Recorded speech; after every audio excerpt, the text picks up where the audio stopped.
pessoal, hoje a gente vai começar a nossa aula referente à discussão sobre as dúvidas que vocês estão tendo sobre o vídeo de para vocês. O vídeo esse que fala sobre os estados físicos da matéria. E a primeira dúvida que eu quero esclarecer aqui é sobre a pergunta de Maria Raíssa, né? E ela pergunta a respeito do calor, né? Qual é a influência do calor nos estados físicos da matéria. Então, sobre essa questão, eu gostaria de falar o seguinte, né? O calor, ele para quem não sabe, o calor é uma forma de energia, né? Só que nós chamamos essa energia de energia térmica, ou seja, a energia que é utilizada para aquecer as coisas.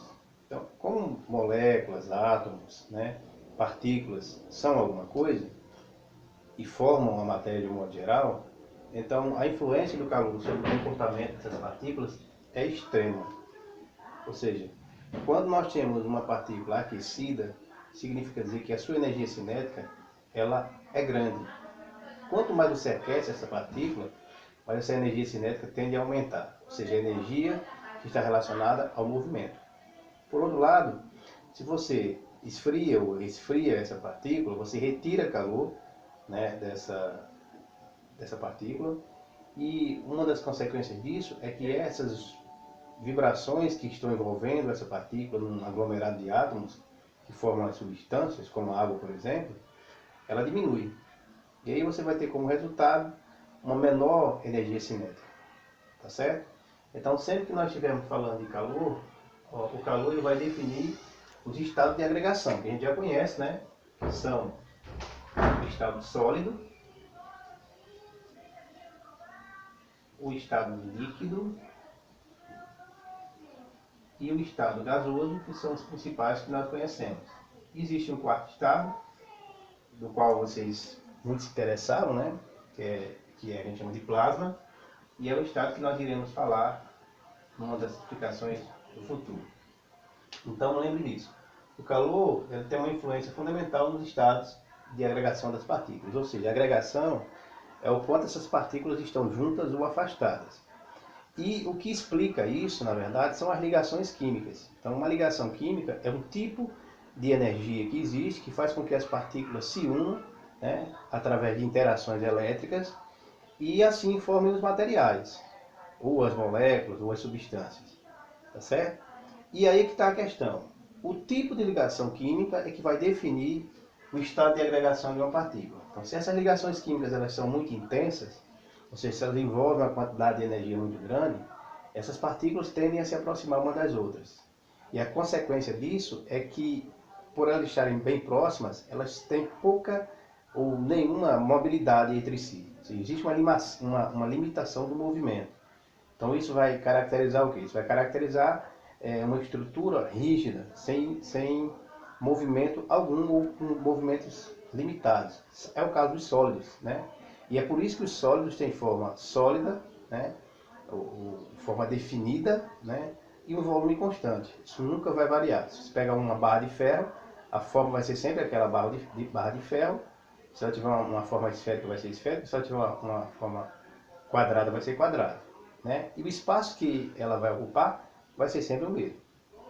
Então, nesse estado sólido, nós dizemos que as partículas estão no estado de rigidez ou de organização muito grande. Se você está no estado líquido, significa dizer que essas partículas têm uma maior mobilidade, então elas vão se movimentar com uma facilidade maior, porque as ligações químicas ali existentes são menos intensas. Então elas permitem que as partículas se afastem mais umas das outras, e esse afastamento permite uma mobilidade maior. E essa mobilidade que caracteriza a forma com que a substância líquida se comporta. Ou seja, você vai sempre ver uma substância líquida com um volume constante, o volume não vai variar, porém a forma vai depender do tipo de recipiente que contém essa substância. Por exemplo, a água, você pode colocar ela dentro de um recipiente quadrado, que ela vai assumir a forma de um cubo, ou de um recipiente esférico ou cilíndrico, que ela vai assumir a forma de um cilindro. Certo? Então, no estado líquido, essas partículas têm uma maior mobilidade, porque a energia envolvida, ou seja, o calor ali está influenciando naquele tipo de ligação, ele não é suficiente para tornar essas partículas mais móveis, com maior mobilidade, com maior energia cinética, tá certo? No estado gasoso, aí você vai ter uma estrutura com a liberdade total, ou seja, as ligações são muito fracas, as ligações químicas que constituem as partículas são extremamente fracas, né? São do tipo de ligação que nós chamamos de ligações apolares, que vocês vão ver isso lá no primeiro ano. Portanto, a energia envolvida é pequena. Significa dizer que todas as substâncias que têm natureza apolar, ou seja, que fazem ligação apolar, geralmente são substâncias gasosas. Então, o hidrogênio, que é um gás, o gás carbônico, o próprio oxigênio, o nitrogênio, são substâncias gasosas a temperaturas ambientes, ou seja, nas condições normais de temperatura e pressão, porque as ligações ali envolvidas são extremamente fracas, o que possibilita que essas partículas tenham uma maior mobilidade, e aí o estado que elas assumem vai ser o gasoso, onde a forma e o volume variam de acordo com o recipiente que elas estão contidas. Tá certo? O quarto estado do plasma eu vou falar depois, porque é uma aula um pouco mais demorada, para não me estender muito nessa primeira aula, ok? Então lembrar que o calor ele vai definir o comportamento das substâncias. Como assim?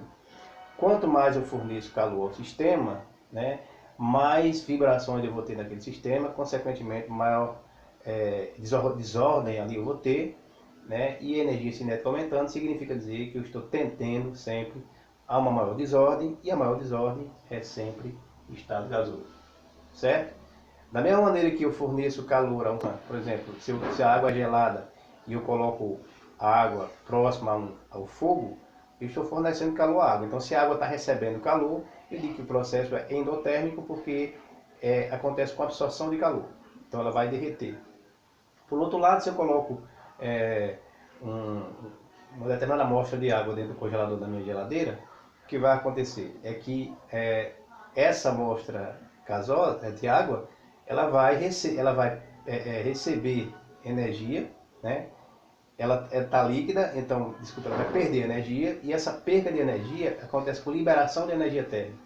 Então, a liberação de energia térmica sempre tende para um estado mais organizado, no caso, estado sólido. Tá certo? Alguma dúvida sobre isso? Se tiver, vocês vão lá no grupo e retratam essa dúvida para mim, tá certo?